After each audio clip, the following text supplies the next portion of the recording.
Hello again, my little culinary artists. I'm ready to study about food again today. We're going to start today with Greek roots. And so we did our vocabulary practice yesterday, and we know that our vocabulary words have different parts to them. Sometimes they have prefixes, sometimes have suffixes, and then they have these roots, the base word we might call them. Now, some words that we use in English come from another language, sometimes Greek or Latin. So let's take a look at this chart and find out some of those Greek roots: meter, therm, phon, and tele. A root is a basic word part, usually from Greek or Latin, that carries meaning. The roots meter, therm, phon, and tele come from the Greek language.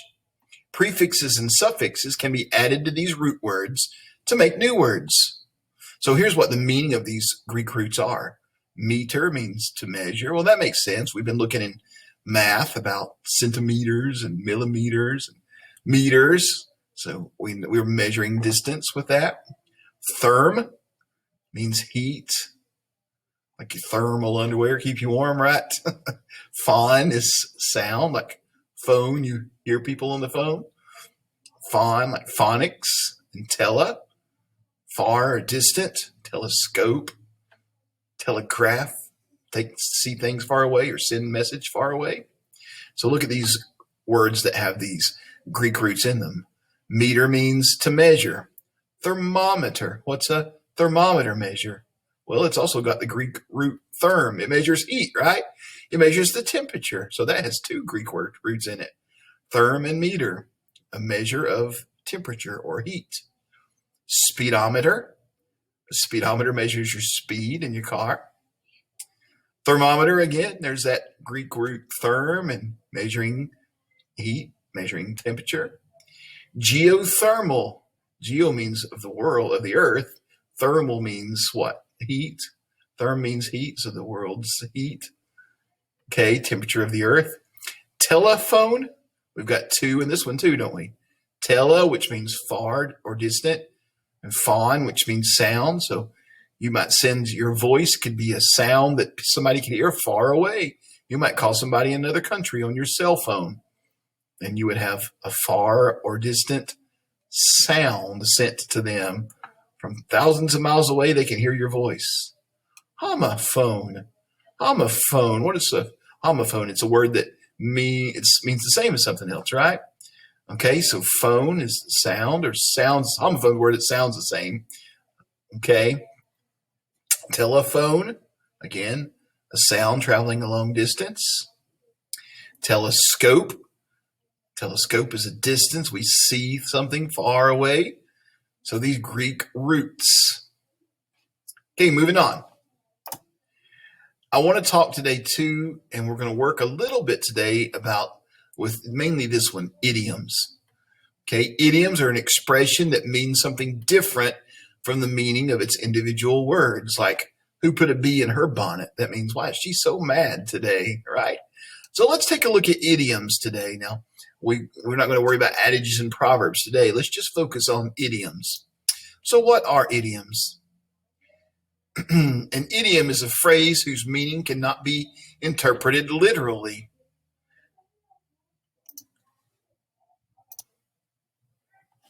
All right, so looking at idioms, I had to switch over to a different screen here so you can see it. What are idioms? An idiom is a phrase whose meaning cannot be interpreted literally. It means it doesn't mean what it says. The group of words together has a completely different meaning than the individual words. So rain, cats, dogs. Example, it's raining cats and dogs does not mean cats and dogs are falling from the sky. Instead, it means it's raining very heavily, or a lot of rain is falling at one time. Let's take a look at some idioms here. Well, sighed Jimmy, I forgot my homework. I guess it's time to tell my teacher and face the music. What does that mean, to face the music? It means you got to accept the consequences of not doing your homework, right? Dad had a hard time figuring out how to use his new smartphone. You can't teach an old dog new tricks, he said after unsuccessfully trying to change his ringtone for 30 minutes. What does that mean? You can't teach an old dog new tricks. It means he's used to doing things a certain way, and He can't figure out all this new technology.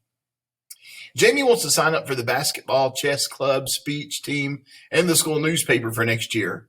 Her mother said, "Don't make sure you don't bite off more than you can chew." What's that mean? It means don't be so busy that you have more things to do than you have time to do them, right? You make yourself too busy. Penny complained to her dad that her science project would take her all weekend to finish. Her dad said, "Remember, Rome wasn't built in a day." What does that mean? Take your time and do a good job. Springfield experienced the worst thunderstorm in years with over 3 inches of rain falling in 2 hours. Grandma said, "It's sure raining cats and dogs out there." We just said that means it's raining hard, right?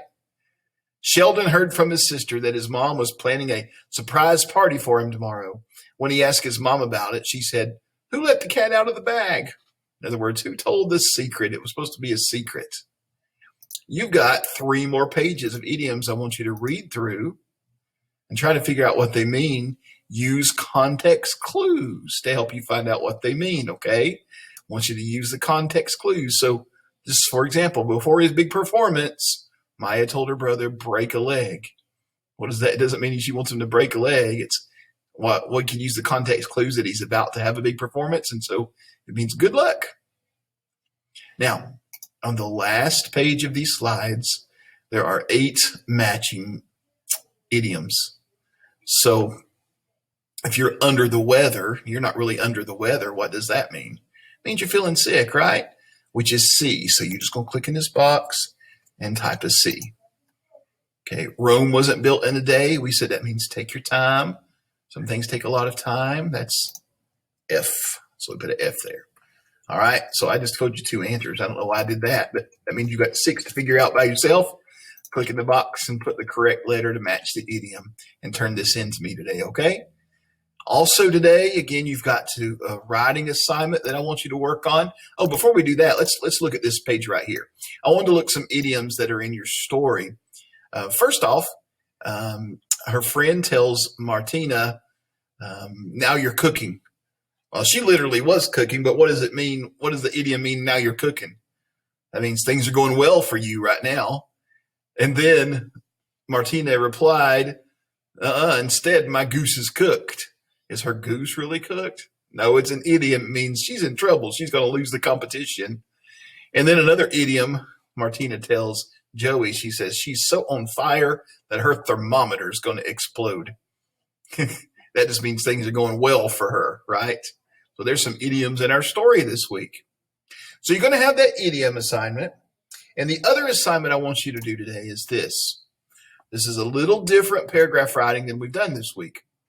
So I want you to take this. We're going to write a paragraph about elephants, okay? About elephants. And read the topic, which is elephants, and the details given. Here's the details. They weigh about 8 tons. They have thick, gray, wrinkled skin. They have a large head, a long trunk, and tusk. Write a main idea sentence and use the details to complete your paragraph. So if I'm going to do that, I'm going to come down here and I'm going to indent. And I've got to think of a main idea sentence about elephants.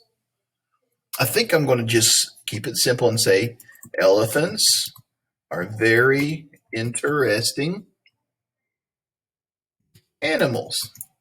Now I can use these details to tell what makes them animals, right? So I'm going to pick these details and I'm going to write a paragraph supporting, I didn't write that right, did I? Supporting sentences, super sentences, remember, that support this main idea that elephants are very interesting animals. Okay, so I'm going to take a fact. We'll just take that first one. Elephants are very interesting animals. They weigh about 8 tons. That's 16,000 pounds. That is. I can't type today. I hope you all do better than I do. That is 16,000 pounds. What other animal has a long trunk with tusks? on each side? I don't know any.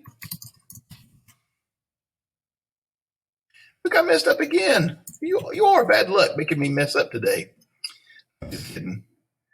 Then they also have thick, gray, wrinkled skin, like Mr. Helton. No, I don't want to put that. They also have thick, gray, wrinkled skin.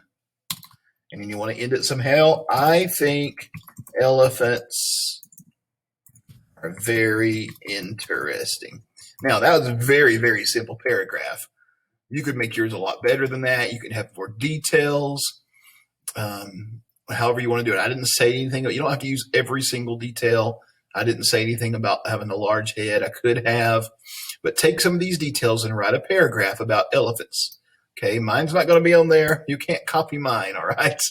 So write your own paragraph about elephants. I know you'll do a good job. So idiom assignment today, paragraph assignment today. Get to it.